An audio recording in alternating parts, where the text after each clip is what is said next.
नमस्कार दोस्तों, मेरा नाम है सौरभ और स्वागत है आपका मगध एजुकेशन में। अतुल सुभाष का केस पूरे देश को झकझोर करके रख दिया दोस्तों, जहां पे एक महिला के द्वारा लगातार एलिमनी के नाम पर अतुल सुभाष से ढेरों सारे पैसे ऐंठने की कोशिश की जा रही थी, जिसके एवज में अतुल सुभाष, जो कि बेंगलोर के अंदर एक आईटी कंपनी में काम करते थे, उनको कोर्ट कचहरी का चक्कर लगाने के लिए लगभग हर महीने 2 से 3 बार कानपुर आना पड़ता था दोस्तों। यहाँ पे इतना ज़्यादा फैमिली प्रेशर उनके पास बढ़ गया था दोस्तों यहाँ पे कि आखिरकार उन्होंने अपनी जान की ही ले ली, यहाँ पे सुइसाइड कर लिया यहाँ पे। उसके बाद देश भर में यहाँ पे बहुत ज़्यादा विवाद उठा यहाँ पे कि जो मैरिज है दोस्तों, जो कि यहाँ पे हिंदूज के बीच में एक सेक्रेड, एक कह लीजिए कि यहाँ पे पवित्र रिश्ता के तौर पर देखा जाता था, 7 जन्मों का बंधन के तौर पर देखा जाता है, फैमिली लाइफ के लिए एक बेडरॉक की तरह होता है, सोसाइटल हार्मनी इस्टेब्लिश करने के लिए ही मैरिज को एक सोशल एक तरीके से कह लीजिए कि इंस्टीट्यूशन के रूप में बनाया गया था। लेकिन आज के दिनों में कई सारे यहाँ पे जो ऐसी महिलाएं हैं, उनके द्वारा इसका बहुत गलत फायदा उठाया जा रहा है दोस्तों। कानून की आड़ में वो कह लीजिए कि यहाँ पे शादी कर लेते हैं, उसके बाद कह लीजिए कि कुछ महीने के बाद डिवोर्स दे देते हैं और परमानेंट मेंटेनेंस के नाम पर वो कह लीजिए कि यहाँ पे पूरे लाइफ टाइम तक अपने एक्स हस्बैंड से यहाँ पे एलिमनी के तौर पर काफ़ी ज़्यादा अमाउंट रिसीव करने की कोशिश करते हैं यहाँ पे, और ये बहुत बड़ा बर्डन साबित हो जाता है। और साथ में इस पर भी काफ़ी ज़्यादा जोरों शोरों से चर्चा हो रहा था कि हमारे देश के अंदर जो कानून है वो महिलाएं को ज़्यादा फेवर करती है, बल्कि कानून का तो ये काम होना चाहिए कि हर एक को समान नज़र से देखे दोस्तों। जिस देश के अंदर यहाँ पे डिवोर्स, जो कि सही चीज़ यहाँ पे है कि डिवोर्स इलीगल है दोस्तों, और बिल्कुल भी डिवोर्स डिवोर्स बोल रहा हूँ कि जो आपका आता है दावरी, जिसको हम दहेज बोलते हैं, दहेज इलीगल है। जबकि इंडिया के अंदर बहुत सारे छोटे कस्बों गांवों में यहाँ पे बहुत ज़्यादा इसका भी अभी प्रचलन है, लेकिन ये पूरी तरह से इलीगल है। अदरवाइज जो कह लीजिए कि गर्ल्स की फैमिली है, वो अपने गर्ल्स को एजुकेशन देने के बजाय पर उनकी शादी के लिए पैसा जमा करना शुरू कर देती है। और एजुकेशन सबसे ज़रूरी जो चीज़ है दोस्तों, वो कह लीजिए कि उनका जो सबसे जो मेन अधिकार है वो कह लीजिए कि उनसे छूट जाता है यहाँ पे। तो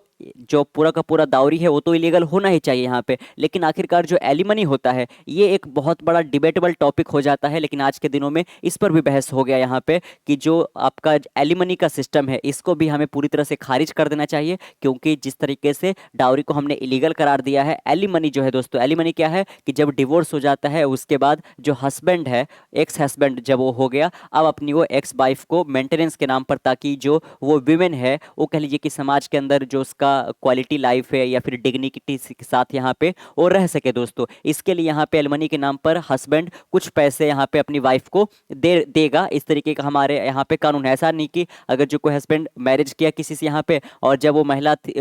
से मैरिज किया उसके पहले वो काम कर रही थी, लेकिन यहाँ पे जो ससुराल वाले थे उनसे उनको उनके द्वारा महिला को ये बोला जाता है कि अब आप जॉब छोड़ दो, आप बच्चे पे ध्यान दो, यहाँ पे एक तरीके से कह लीजिए कि आप घर के काम पे ध्यान दो। तो उन्होंने इस चीज़ के लिए सेक्रीफाइस किया है यहाँ पे। तो ऐसे में अगर जो हस्बैंड डिवोर्स देकर चला जाता है तो कह लीजिए कि उनका वो कैसे कह लीजिए कि यहाँ पे अपने लाइफ को सरवाइव कर पाएंगे आगे, क्योंकि उन्होंने एक अच्छा सा जॉब छोड़ दिया यहाँ पे, तो आगे जाकर मुश्किल हो सकता है यहाँ पे। और अगर जो बेटे का या बेटी का भी कस्टडी महिला के पास आ गया तब तो और ज़्यादा मुश्किल हो सकता है। तो ऐसे में हस्बैंड के द्वारा तो एलिमनी देना ही चाहिए, लेकिन इसका मतलब ये नहीं है कि एलिमनी के नाम पर यहाँ पे आप एक मेन को पूरी तरह से आप तोड़ ही दो दोस्तों। कुछ एक ऐसा ही केस कह लीजिए कि सुप्रीम कोर्ट के अंदर हियर हो रहा था, जिस को लेकर यहाँ पे एक लैंडमार्क जजमेंट दिया गया दोस्तों यहाँ पे, जो कि सारी जनता यहाँ पे भारत की जनता चाह रही थी कि सुप्रीम कोर्ट की ओर से यहाँ पे एलिमनी को लेकर सख्त से सख्त कानून बनाया जाए। अदरवाइज यहाँ पे कई सारे जो महिलाएं यहाँ पे हैं वो कह लीजिए कि इसको एक धंधा के तौर पर देखती है, इसको एक बिजनेस के तौर पर देखती है। जबकि यहाँ पे जो मैरिज है वो कह लीजिए कि इतना ज़्यादा सेक्रेड होता है, ये कह लीजिए कि किसी प्रकार का कोई कमर्शियल वेंचर जैसा नहीं है यहाँ पे। लेकिन आज के टाइम पे कई सारे जो कह लीजिए कि रेप के केसेस हो गए या फिर फ्रॉड वगैरह हो गया या फिर सीरियस एलिगेशंस महिलाएं के द्वारा लगा दिया जाता है अपने ही एक्स हस्बैंड के ऊपर, कह लीजिए कि जिनसे कुछ ही महीने पहले या कुछ ही साल पहले उन्होंने शादी किया और एक तरीके से कह लीजिए कि सब चीज़ ठीक चल रहा था, लेकिन अचानक से इतना बड़ा लगा देते हैं एलिगेशंस, जो कि कई सारों में हो सकता है यहाँ पे, लेकिन ये बहुत ज़्यादा बढ़ता हुआ नजर आ रहा है दोस्तों। इंडिया जहाँ पे हम गर्व करते हैं, इंडिया जहाँ पे हम गर्व करते हैं दोस्तों कि हमारे देश के अंदर पूरी दुनिया का जो डिवोर्स रेट है वो सबसे कम है यहाँ पे, महज 1% दोस्तों। आप जानकर चौंक जाओगे, जहाँ से रोनाल्डो बिलोंग करते हैं यहाँ पे पुर्तगाल, वहाँ पे 94% जो है डिवोर्स है। तो डिवोर्स कहीं बेहतर है, हम इस चीज़ को भले ही गर्व से देखें लेकिन ये सही नहीं है। डिवोर्स कहीं बेहतर है एक फेल्ड मैरिज से दोस्तों। यहाँ पे अगर जो महिला शादी करने के बाद घुट घुट कर जी रही है यहाँ पे तो कोई फ़ायदा नहीं है, तो डिवोर्स होना ही चाहिए। तो डिवोर्स का कोई प्रॉब्लम यहाँ पे नहीं है। तो डिवोर्स अगर जो कोई लेना चाह रहा है, अगर जो कह लीजिए कि यहाँ पे हार्मनी के साथ वो लोग नहीं रह पा रहे हैं यहाँ पे दो हस्बैंड वाइफ, तो डिवोर्स ले, कोई प्रॉब्लम नहीं है। लेकिन एलिमनी का गलत फायदा यहाँ पे उठाना नहीं चाहिए, ये बहुत जरूरी हो जाता है यहाँ पे। तो कुछ एक ऐसा ही मामला यहाँ पे सुप्रीम कोर्ट के अंदर गया हुआ था दोस्तों यहाँ पे, जिसको लेकर सुप्रीम कोर्ट का जो जजमेंट आया है वो आपको जानना चाहिए यहाँ पे, है ना। चलिए, तो आखिरकार आपको सबसे पहले बता दें, जो सुप्रीम कोर्ट के अंदर जो केस गया वो अतुल सुभाष वाला नहीं है। अतुल सुभाष वाला तो अभी है ही यहाँ पे, जिसके तहत अगर जो हम लेटेस्ट अपडेट आपको बताएं, तो जो अतुल सुभाष की वाइफ है, जिसके द्वारा लगातार यहाँ पे मनी एक्सटॉर्ट करने की कोशिश की जा रही थी, कई सारे यहाँ पे मेंटल टॉर्चर यहाँ पे किया जा रहा था अपने ही एक्स हस्बैंड को यहाँ पे, और साथ में यहाँ पे जो नीता सिंघानिया थी यहाँ पे उनकी वाइफ, और साथ में वाइफ का जो एक भाई है और उसकी मदर जो है, यहाँ पे तीनों को अरेस्ट किया जा चुका है बेंगलोर के अंदर यहाँ पे। लेकिन ये वाला जो केस है दोस्तों, आपको बता दें, इस केस के तहत यहाँ पे एक पर्सन है जो कि इंडियन बॉर्न है, लेकिन वो अमेरिका के अंदर एक आईटी कंसल्टेंट है और अमेरिका के अंदर एक सक्सेसफुल आईटी कंसल्टेंसी सर्विस को वो रन कर रहा है। उसका अभी फिलहाल यहाँ पे जो वर्थ है वो 5,000 करोड़ का अंपायर जो है वो बना चुका है। लेकिन जब वो डिवोर्स किया था तब उसका जो वेल्थ था वो इतना ज़्यादा नहीं था यहाँ पे, है ना। और एलिमनी क्या होता है कि जो यहाँ पे एक्स वाइफ है, वो कह लीजिए कि यहाँ पे अगर जो सेपरेशन के बाद अगर जो पर्सन और ज़्यादा सक्सेसफुल हो जाता है यहाँ पे, है ना, वो किसी भी एंगल में जा सकता है यहाँ पे, लेकिन और ज़्यादा सक्सेसफुल हो जाता है, तो यहाँ पे महिला के द्वारा जो एलिमनी का डिमांड है उसको भी बढ़ा दिया जाता है। अच्छा, एलिमनी देने के दो तरीके होते हैं, या तो आप कह लीजिए कि यहाँ पे एक होता है कि परमानेंट एलिमनी जो है एक ही बार दे दिया जाए यहाँ पे जो भी अमाउंट है, या फिर एक होता है कि नहीं, जो सैलरी मिल रहा है यहाँ पे हस्बैंड को, एक्स हस्बैंड को, उसका कुछ हिस्सा वो एलिमनी के तौर पर ले सकती है। लेकिन बहुत सारी जो महिलाएं हैं वो कह लीजिए कि यहाँ पे इक्वल डिमांड करते हैं यहाँ पे, कि अगर जो उसका हस्बैंड 80,000 अभी कमा रहा है तो 40,000 हमें एलिमनी के तौर पर दे दे और 40,000 ही रोके यहाँ पे। तो एलिमनी का कानून इसलिए नहीं बनाया गया था कि आपका जो वेल्थ है उसको इक्वलाइज करने की कोशिश की जाएगी, बल्कि इसलिए बनाया गया था ताकि महिलाएं को प्रोटेक्ट किया जा सके, उनकी डिग्निटी को इंश्योर किया जा सके। यहाँ पे वो कहिए कि शादी टूट जाने के बाद यहाँ पे उनका लाइफ पूरी हेल्थ तरीके से यहाँ पे ना हो जाए, इसको ध्यान में रखते हुए एलिमनी का कॉन्सेप्ट बनाया गया था। तो आज के बहुत सारे जो पुरुष वर्ग में भी एक कह लिए कि यहाँ पे काफ़ी ज़्यादा जोरों शोरों से ये उनके द्वारा कहा जा रहा है कि नहीं, चूंकि यहाँ पे जो दौरी है वो इलीगल है, तो ये जो एलिमनी है उसको भी इलीगल करार देना चाहिए दोस्तों। लेकिन ये सही नहीं है, एलिमनी को आप इलीगल करार नहीं दे सकते हो यहाँ पे। लेकिन इस बात का ध्यान रखना पड़ेगा महिलाओं की ओर से यहाँ पे कि जब वो डिमांड करती है तो काफ़ी सोच समझ कर करना चाहिए। और साथ में कुछ पैरामीटर्स भी बताए गए हैं सुप्रीम कोर्ट के जजमेंट के अंदर कि किस बात का ध्यान रखा जाएगा एलिमनी सेट करते वक्त यहाँ पे दोस्तों। तो चलिए आप यहाँ पे देख सकते हो, Supreme Court says women can't demand alimony to match ex husband current wealth, कि जो एक्स हस्बैंड का फिलहाल अभी का जो फाइनेंशियल स्टेटस है उसको यहाँ पे इक्वलाइज करने की महिला कोशिश नहीं कर सकती है, जो कि ऐसा ही करने की कोशिश किया है। अगर जो आपको अतुल सुभाष का भी केस बताएं तो अतुल सुभाष का जो सैलरी था बेंगलोर के अंदर यहाँ पे 80,000 था और 40,000 रुपया यहाँ पे एलिमनी मेंटेनेंस के नाम पर वो महिला रिसीव ऑलरेडी कर रही थी। लेकिन इसके बावजूद भी वो महिला इतना ज़्यादा लालची थी कि यहाँ पे वो इससे भी वो नहीं चाह रही थी और 3 करोड़ तक का वो डिमांड करने लगी थी यहाँ पे, है ना, जिसके कारण वो काफ़ी ज़्यादा प्रेशर में थे। और बाकायदा उन्होंने यहाँ पे कहिए कि एक लॉन्ग वीडियो फॉर्मेट में और साथ में 12 पेजों का डॉक्यूमेंट के साथ यहाँ पे वो पब्लिकली शेयर किया है। और अगर जो आप पढ़ोगे तो पूरा दिल दहल जाएगा दोस्तों। यहाँ पे देख सकते हो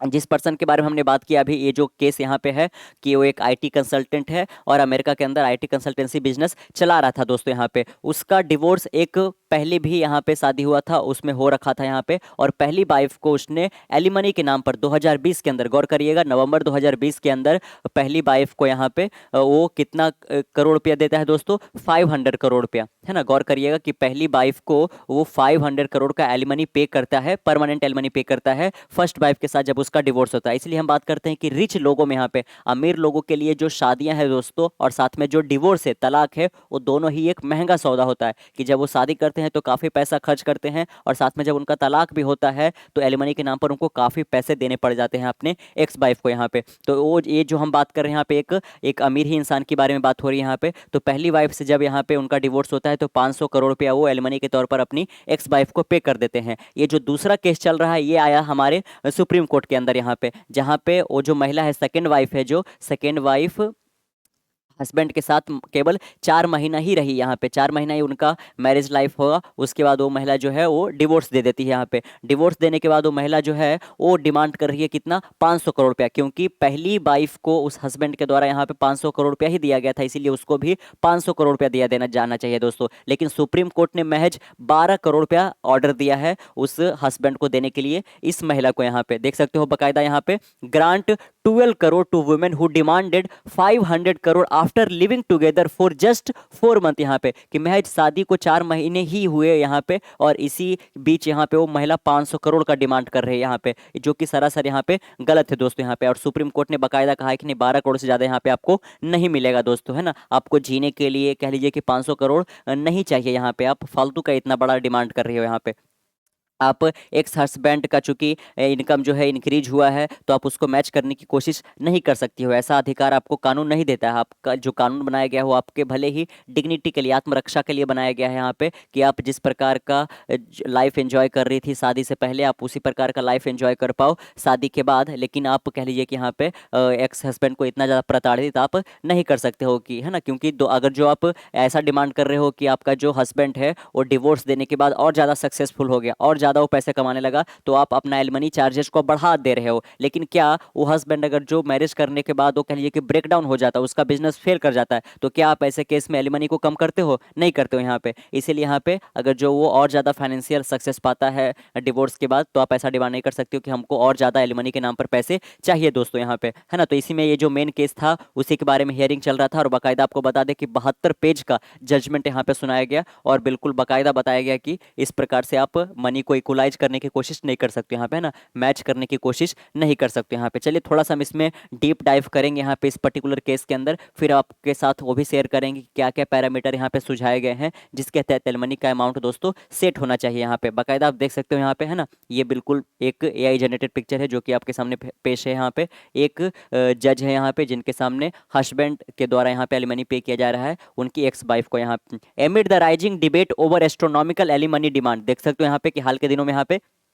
कि कई सारे जो शादियां हैं अब वो यहाँ पे टूटने लगी है। लेकिन इसका दूसरा एंगल ये बताया जा रहा है कि शादियां जानबूझकर तोड़ा जा रहा है ताकि यहाँ पे पैसे ऐंठे जा सके। यहाँ पे पूरा का पूरा एक कमर्शियल वेंचर बनाया जा रहा है दोस्तों यहाँ पे। Over astronomical alimony demand in divorce cases and misuse of domestic violence law, कि जो डोमेस्टिक वायलेंस का लॉ बनाया गया इसका मिसयूज महिलाओं के द्वारा किया जा रहा है। सीरियस क्राइम एलिगेशंस यहाँ पे लगाए दिए जा रहे हैं यहाँ पे अपने ही हस्बैंड के ऊपर यहाँ पे, और उनसे डिवोर्स लेकर एलिमनी के पैसे के लिए केवल। The Supreme Court on Thursday said that a divorce wife can't demand permanent alimony just to maintain equal wealth status with the ex husband, यहाँ पे कि अपने एक्स हस्बैंड से वो कह लिए कि यहाँ पे परमानेंट एलिमनी का डिमांड नहीं कर सकती है इस प्रकार से कि उसका जो हस्बैंड का जितना वेल्थ है और उसकी वाइफ के पास जो होना चाहिए वो दोनों के पास बराबर होना चाहिए, यानी कि सीधे सीधे आप हाफ डिमांड नहीं कर सकते हो। The apex court express dissatisfaction with the rising tendency to demand alimony. आप देख सकते हो दोस्तों सुप्रीम कोर्ट भी हमारा ये मान रहा है यहाँ पे कि कई सारे जो केस हैं वो इस तरीके से यहाँ पे बढ़ते जा रहे हैं। पे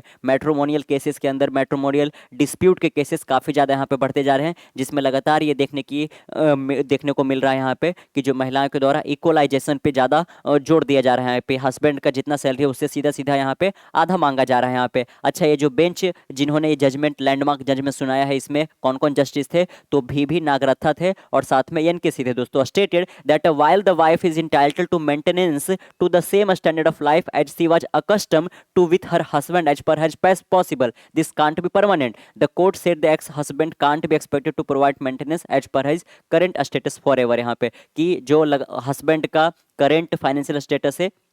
लगातार वो कह लिए कि हमेशा हमेशा के लिए उस महिला को उतना पे नहीं कर सकता यहाँ पे, और कहीं से भी बिल्कुल भी सही नहीं है यहाँ पे। बस इतना ध्यान रखा जाना चाहिए कि महिला को प्रॉब्लम यहाँ पे नहीं हो, उतना बस ठीक है यहाँ पे। The bench noted that if the husband financial situation improve after the divorce the ex wife can't seek an increase in alimony. आप देख सकते हो यहाँ पे बेंच ने क्या नोट किया है कि अगर जो हस्बैंड का फाइनेंशियल सिचुएशन डिवोर्स के बाद बढ़ जाता है तो उनकी एक्स वाइफ के द्वारा एलिमनी के नाम पर यहाँ पे कह लीजिए कि और ज़्यादा पैसे नहीं बढ़ाए जा सकते हैं यहाँ पे, क्योंकि इसका एक अगर जो हम कह लीजिए कि अदर वे राउंड करके देखें कि अगर जो एक्स वाइफ जितना रिसीव कर रही थी और उसका हस्बैंड जो है फाइनेंशियल स्टेटस उसका और खराब हो जाता है उसके बाद, तो महिला तो कम नहीं करती है। तो ऐसे केस में भला ये कैसे कर सकती है? आप देख सकते हो कि जब उस महिला से पूछा गया कि आप 500 करोड़ का डिमांड क्यों कर रहे हो, आप तो महज यहाँ पे अपने हस्बैंड के साथ 4 महीने ही रहे हो दोस्तों यहाँ पे, तो फिर वो महिला के द्वारा क्या बोला जाता है कि नहीं, मेरा जो ये एक्स हस्बैंड है इसका जो बिजनेस एम्पायर है अमेरिका के अंदर 5,000 करोड़ का है, और चूंकि इसने अपनी पहली वाइफ को डिवोर्स के बाद 500 करोड़ रुपया पे किया था, इसीलिए इसको मुझे भी 500 करोड़ रुपया पे करना चाहिए। ये बिल्कुल वाहियात एक तरीके से कहिए कि यहाँ पे एनालिसिस है दोस्तों यहाँ पे, है ना, देख सकते हो बकायदा। The petitioner women the man second wife demanded that her alimony should match her ex husband current wealth as well has his first wife alimony, कि जितना पहली वाइफ को यहाँ पे एलिमनी दिया गया था उतना मुझे भी मिलना चाहिए, और साथ में यहाँ पे जो उनका एक्स हस्बैंड अभी हो गए उनके करंट वेल्थ का जो स्टेटस है उससे हमको इक्वलाइज होना पड़ेगा यहाँ पे। जबकि हो सकता है कि पहली वाइफ का डिवोर्स 10-15 साल के बाद हुआ होगा और ये बिल्कुल महज 4 महीनों के बाद ही हो गया दोस्तों यहाँ पे, है ना। तो आप देख सकते हो बकायदा यहाँ पे कि जो ये केसेस है वो लगातार बढ़ते ही जा रहे हैं दोस्तों। ऐसे केस में बहुत ज़्यादा जरूरी हो जाता है कि सख्त से सख्त यहाँ पे नियम लाना बहुत ज़रूरी है। अदरवाइज यहाँ पे लोग मैरिज को यहाँ पे जो कि अब फेल होता नज़र आ ही रहा है। इंडिया भले ही 1% डिवोर्स रेट था, लेकिन अब ये लगातार बढ़ता जा रहा है और बहुत सारे लोग तो यहाँ पे अब सिंगल रहने की कोशिश कर रहे हैं। यहाँ पे वो बिल्कुल भी फालतू के शादी में इस तरीके से जो केस बढ़ते नज़र आ रहे हैं यहाँ पे, इसको भी देखकर काफ़ी ज़्यादा अब सजग होते जा रहे हैं यहाँ पे। तो अगर जो ये केस और ज़्यादा बढ़ता जाएगा दोस्तों, तो यहाँ पे जो हमारा पूरा फैमिली लाइफ का या फिर जो पूरा सोसाइटी का यहाँ पे जो बेडरॉक है, मैरिज एक सोशल इंस्टीट्यूशन है, वो पूरी तरह से यहाँ पे फेल हो जाएगा यहाँ पे, है ना। लेकिन ये चीज़ ध्यान रखना चाहिए कि अगर जो मैरिज फेल हो गया है तो फिर यहाँ पे डिवोर्स दे देना चाहिए, लेकिन महिला को इस बात का काफ़ी संज्ञान लेना चाहिए यहाँ पे कि आप एलिमनी या मेंटेनेंस के नाम पर आप बिल्कुल कह लीजिए कि अपने एक्स हस्बैंड को ये ना कर दो यहाँ पे, है ना। देख सकते हो once the party have separated it can not be expected of the husband to maintain her as per has present as all his life, यहाँ पे है ना, कि बिल्कुल ऑल हिज लाइफ तक यहाँ पे वो सेम डिमांड नहीं कर सकते। यहाँ पे आप देख सकते हो the court finally approved permanent alumni amount 12 crore while the family court in Pune had awarded 10 crore alumni. उस महिला को जो फैमिली कोर्ट है पुणे के अंदर यहाँ पे, क्योंकि डोमेस्टिक वायलेंस या फिर इस तरीके से जो एलमनी या डिवोर्स वगैरह के केस होते हैं वो फैमिली कोर्ट के अंदर जाता है दोस्तों। तो महाराष्ट्र का एक शहर है पुणे जहाँ से 10 करोड़ का अवार्ड दिया गया, लेकिन 2 करोड़ सुप्रीम कोर्ट की ओर से यहाँ पे और ज़्यादा बढ़ा दिया गया। लेकिन वो जो वाइफ का डिमांड था वो तो बहुत ज़्यादा था यहाँ पे, बिल्कुल कह लीजिए कि 500 करोड़ बिल्कुल भी, है ना, 12 करोड़ के सामने कुछ भी नहीं है, वो बहुत ज़्यादा था यहाँ पे। चलिए अब यहाँ पे हम बात कर ले कि क्या क्या पैरामीटर हो सकते हैं जब यहाँ पे एलिमनी तय किया जाना चाहिए दोस्तों। तो पहला आता है कि क्या वो महिला शादी करने के पहले यहाँ पे कोई जॉब कर रही थी या नहीं कर रही थी। यहाँ पे अगर जो जॉब कर रही थी और शादी करने के बाद उस महिला को अपना जॉब छोड़ना पड़ा क्योंकि ससुराल वालों ने ये कहा कि अब आपको यहाँ पे फैमिली पे ध्यान देना होगा, आप बच्चे पे ध्यान दो और अब अपना जॉब छोड़ दो दोस्तों, तो ऐसे एवज में यहाँ पे जो एलमनी का अमाउंट होना चाहिए वो बढ़ना ही चाहिए यहाँ पे। एक तो ये केस हो गया। दूसरा केस हुआ कि अगर जो आप कह लीजिए कि यहाँ पे डिवोर्स हुआ है और जो बच्चे हैं उसका कस्टडी महिला के पास आता है, तो ऐसे केस में यहाँ पे कह लीजिए कि चूंकि अब फाइनेंशियल बर्डन ज़्यादा बढ़ जाएगा, अब उस बच्चे का एजुकेशन हो गया, उसका पालन पोषण हो गया, तो ऐसे केस में हस्बैंड की ओर से एलिमनी का अमाउंट थोड़ा सा यहाँ पे ज़्यादा होना चाहिए दोस्तों। अगर जो महिला शादी के पहले कोई जॉब वगैरह इस तरीके से नहीं कर रही थी, कोई भी जॉब सिक्योरिटी नहीं था और उसके बावजूद भी वो कह लीजिए कि यहाँ पे पूरा एक तरीके से डिवोर्स के बाद वो बहुत ज़्यादा डिमांड कर रही है, तो ये सरासर गलत है दोस्तों। यहाँ पे तीसरा ये ध्यान रखा जाएगा यहाँ पे कि कितने पैसों की सही में जरूरत है इस महिला को यहाँ पे क्वालिटी लाइफ स्टैंडर्ड को मेंटेन करने के लिए, जिस प्रकार का ये कह लीजिए कि मैरिज के पहले है, मैं डिवोर्स के पहले वो एंजॉय कर रही थी, सेम तरीके से उसको मिलता रहे और जितना उसके लिए अमाउंट बने उतना ही उसको इस तरीके से यहाँ पे मिलना चाहिए। जो चौथा ये ध्यान रखने में पड़ेगा यहाँ पे कि अगर जो पोस्ट मैरिज ये पोस्ट डिवोर्स के बाद सेपरेशन के बाद अगर जो मेन का हस्बैंड का एक्स हस्बैंड का अगर जो सैलरी बढ़ता है, फाइनेंशियल स्टेटस इंप्रूव होता है, तो एलिमनी का अमाउंट इंप्रूव नहीं होना चाहिए। यहाँ पे लाइफ टाइम तक यहाँ पे जितना भी एक्स हस्बैंड कमा रहा उसका सीधे सीधे आधा पैसा यहाँ पे वाइफ को देना कंपलसरी इस प्रकार के नहीं होने चाहिए दोस्तों यहाँ पे। अदरवाइज इस प्रकार का जो ये कह लीजिए कि यहाँ पे डिवोर्स एक बिजनेस वेंचर के रूप में काफ़ी ज़्यादा जोरों शोरों से यहाँ पे उभरता आगे के दिनों में यहाँ पे चला ही जाएगा यहाँ पे, और कई सारे जो यहाँ पे हस्बैंड है या फिर जो मेन है वो कह लीजिए कि लगातार मुसीबत में पड़ते रह जाएंगे। और जो हमारा कोर्ट भी है कुछ इसी प्रकार से डिजाइन है कि वो महिला की बात को तो तुरंत सुन लेता है यहाँ पे, और सुनना भी चाहिए यहाँ पे दोस्तों, लेकिन कोर्ट का नजर होना चाहिए, बराबर की निगाहों से देखना चाहिए यहाँ पे। इसीलिए आपने पहले देखा होगा कि जो न्याय की मूर्ति है उसकी आंखों पर पट्टी बांध दिया जाता था यहाँ पे, लेकिन अब पट्टी को खोल दिया गया। लेकिन पट्टी खोलने के बाद भी यहाँ पे कह लीजिए कि जो मैन लोग हैं यहाँ पे उन के साथ ये सही व्यवहार नहीं किया जाता है। लेकिन इसका कह लीजिए कि यहाँ पे कारण बनाकर जो मेल लोग हैं वो इस बात को भी नहीं छिपा सकते हैं कि महिला के अगेंस्ट किसी प्रकार का क्राइम वगैरह इस तरीके से नहीं होता है, नहीं बहुत ज़्यादा होता है। एक मैरिज के अंदर भी कह लीजिए कि यहाँ पे जो वाइफ है बहुत सारे चीज़ों पर उनको कॉम्प्रोमाइज़ करना पड़ता है। तो यहाँ पे इस वीडियो के द्वारा संदेश सारी महिलाओं को यही रहेगा कि कृपया आप यहाँ पे इस प्रकार से अपने एक्स हस्बैंड को परेशान ना करें। यहाँ पे उनका भी एक तरीके से कहिए कि लाइफ है, उनकी भी डिग्निटी है, उनको भी मेंटेन करना है। और आप भी कोशिश करो कि अब जब डिवोर्स हो गया है यहाँ पे, और कह लीजिए कि अगर जो बच्चे का कस्टडी आपके पास नहीं आया तो आप दूसरा जॉब ढूंढने की कोशिश करो। यहाँ पे थोड़ा बहुत अमाउंट आपको एलमनी के नाम पर मिल रहा है, लेकिन अगर जो आप और ज़्यादा लाइफ को, एक लाइफ स्टाइल को लग्जूरियस यहाँ पे मेंटेन करना चाहते हो तो आपको जॉब की ओर ध्यान देना चाहिए। और जब आपका मैरिज वगैरह भी होता है यहाँ तो ज़्यादा से ज़्यादा कोशिश करना चाहिए कि जॉब को नहीं छोड़ना चाहिए दोस्तों। यहाँ पे बहुत सारी कंपनी के द्वारा यहाँ पे कह लीजिए एक तरीके से जो प्रेगनेंसी के वक्त लीव होता है मेडिकल लीव के नाम पर वो मिलता ही है यहाँ पे। तो फिर कोई ऐसा कारण नहीं बन जाता है कि आप जॉब को वगैरह छोड़ दो यहाँ पे, क्योंकि जॉब को अगर जो आप छोड़ देते हो तो आपके ससुराल वालों की ओर से भी आपको बहुत ज़्यादा सताया जाता है यहाँ पे, क्योंकि आप पूरी तरह से अब अपने हस्बैंड के ऊपर डिपेंडेंट हो गए हो। और ये जो निर्भरता है ये एक बहुत बड़ी बीमारी है, कैंसर से भी घातक बीमारी है दोस्तों। किसी पे भी हमें निर्भर बिल्कुल, खास करके अगर जो हम फाइनेंशियली देखें यहाँ पे आर्थिक रूप से, तो हमें निर्भर होना नहीं चाहिए। तो सामने वाला आपको एक तरीके से स्लेव की तरह ट्रीट करेगा यहाँ पे। और डोमेस्टिक वायलेंस कितने ज़्यादा होते हैं ये तो हमने जान ही रखा है। यहाँ पे इंडिया के अंदर भले ही कह लीजिए कि डिवोर्स रेट का 1% है, लेकिन अगर जो आप देखोगे कि सक्सेसफुल मैरिज कितने हैं तो इसके आंकड़े काफ़ी कम देखने को मिलेंगे। फेल्ड मैरिज हो रखा है लेकिन किसी ना किसी रूप में कॉम्प्रोमाइज़ किया जा रहा है यहाँ पे, बिल्कुल, या फिर उसमें एक बहुत बड़ा दोनों का स्वार्थ छिपा हुआ हो सकता है यहाँ पे। तो कैसा लगा आपको आज का वीडियो यहाँ पे, सुप्रीम कोर्ट का ये जो हियरिंग आया, जो जजमेंट आया, इसको जानकर आपको क्या लगा यहाँ पे, और एलिमनी के बारे में आपका क्या ख्याल है नीचे कमेंट बॉक्स में जरूर रखिएगा। मिलते कल एक नई वीडियो के साथ, तब तक के लिए keep learning keep growing. This is Saurabh signing off see next one. Bye bye.